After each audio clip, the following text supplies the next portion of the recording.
Toussaint Louverture aura vaincu tour à tour les Français, les Anglais et les Espagnols.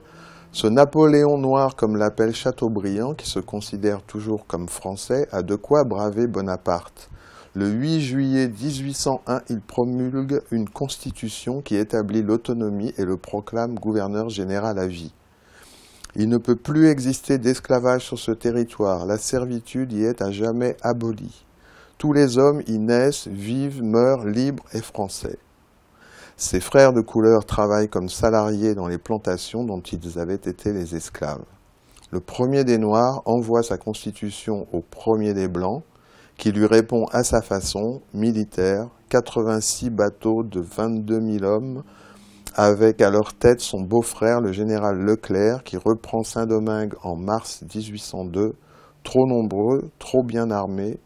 Bonaparte, qui voulait rétablir son autorité, va rétablir aussi l'esclavage. J'ai lu énormément de choses sur Haïti, aussi bien des essais historiques que des auteurs, je sais pas, comme Jacques-Stéphane Alexis, ou comme des auteurs contemporains, comme Franck Etienne, comme Dany Laferrière. D'ailleurs, c'est stupéfiant de voir la richesse d'écrivains en français. Haïti, une île sous le vent. Alors, oui, du coup, j'ai eu, comme avec l'Océan Noir fait au Bénin, j'avais voulu raconter l'histoire de la dispersion en fait, des Africains autour de l'Atlantique et aussi des relations Europe, Amérique. Enfin bon, c'était un projet un peu plus vaste.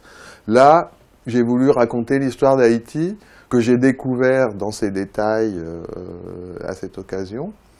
Et en m'apercevant aussi qu'elle était finalement très peu connue, à part quelques... Alors, Toussaint Louverture, bon, on savait qu'il y avait de l'indépendance, mais finalement, on ne sait pas grand-chose.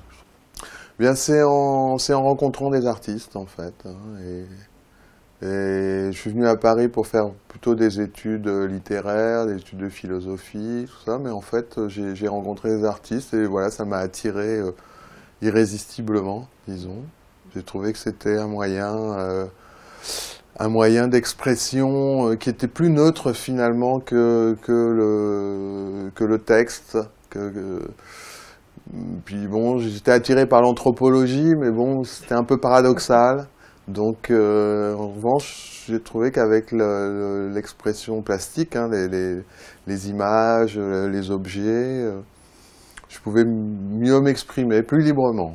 C'est vraiment une recherche de liberté. Haïti, c'est quasiment le symbole même de toute l'histoire de toutes les Amériques. Enfin, Haïti, c'est une des trois grandes révolutions du 19e siècle, début 18e, 19e, la Révolution française, la Révolution américaine et la Révolution haïtienne.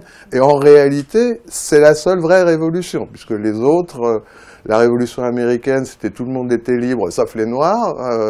La Révolution française, au bout de 20 ans, il y avait un empereur, etc. Les aristocrates étaient revenus. Je voulais que ce soit quelque chose à destination des jeunes, bon, des adolescents.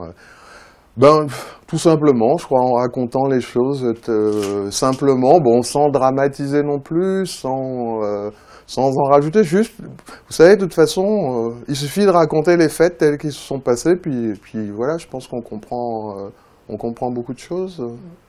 Ben, mes projets, je vais continuer à travailler à Haïti parce que ça m'a beaucoup plu et maintenant j'aimerais faire des grands formats, j'aimerais faire des choses bon, qui ne soient pas directement liées à l'histoire, enfin à ce récit que j'ai voulu faire, soit plus libre, disons. Et puis sinon, ben, dans mon trajet comme ça vers les afro-descendants, j'ai un projet en Guyane française. Et puis après, on verra.